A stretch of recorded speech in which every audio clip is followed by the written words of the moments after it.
ಸರ್ಕಾರದಿಂದ ನೀಡಲಾಗುವ education kit ಪಡೆದುಕೊಳ್ಳಲು ವಿದ್ಯಾರ್ಥಿಗಳು ಮುಗಿಬಿದ್ದ ಘಟನೆ ತುಮಕೂರು ಜಿಲ್ಲೆಯ ಪಾವಗಡ ಪಟ್ಟಣದ ಪತಂಜಲಿ ನಗರದಲ್ಲಿನ ಕಾರ್ಮಿಕ ಇಲಾಖೆ ಕಚೇರಿಯಲ್ಲಿ ನಡೆಯಿತು. ಕಾರ್ಮಿಕ ಇಲಾಖೆಯಿಂದ ನೀಡಲಾಗುವ ಎಜುಕೇಷನ್ ಕಿಟ್ಗಾಗಿ ಟೋಕನ್ ಕೊಡಲು ಕಾರ್ಮಿಕ ಇಲಾಖೆ ಮುಂದಾಗಿತ್ತು. ಪಾವಗಡ ತಾಲೂಕಿನಲ್ಲಿ ಒಟ್ಟು 8,000 ನೋಂದಾಯಿತ ಕಾರ್ಮಿಕರಿದ್ದಾರೆ. ನೋಂದಾಯಿತ ಕಾರ್ಮಿಕರ ಮಕ್ಕಳಿಗೆ ಕಿಟ್ ಕೊಡಲಾಗುತ್ತಿದೆ. ಕೇವಲ 200 ಕಿಟ್ ಮಾತ್ರ ವಿತರಿಸಲು ಇಲಾಖೆ ಮುಂದಾಗಿದೆ. ಈ ವೇಳೆ ಕಿಟ್ಗಾಗಿ ಸಾವಿರಾರು ವಿದ್ಯಾರ್ಥಿಗಳು ಮುಗಿಬಿದ್ದಿದ್ದರು. ವಿದ್ಯಾರ್ಥಿಗಳಲ್ಲಿ ಪರಸ್ಪರ ನೂಕಾಟ, ತಳ್ಳಾಟ ನಡೆಯಿತು.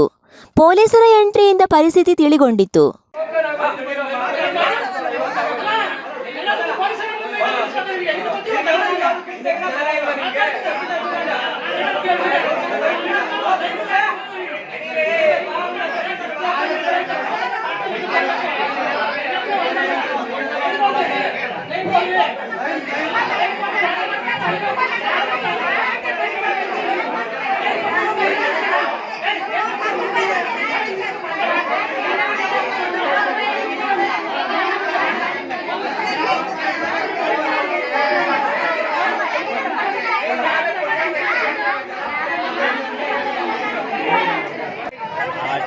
ಸ್ವಲ್ಪ ಬರೋರ್ಗಾದ್ರೂ ಬಿಡ್ತಾ ಇಲ್ಲ. ಯಾಕಾಗ ಮಾತಾಡ್ತೀರಾ?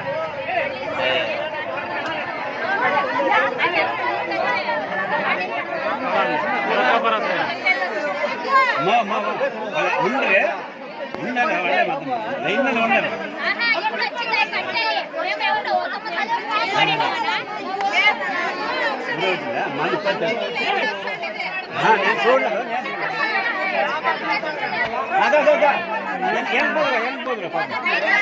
వాళ్ళు ఎండలో ఉన్నారు చూడమ్మా పాపలు చూడండి.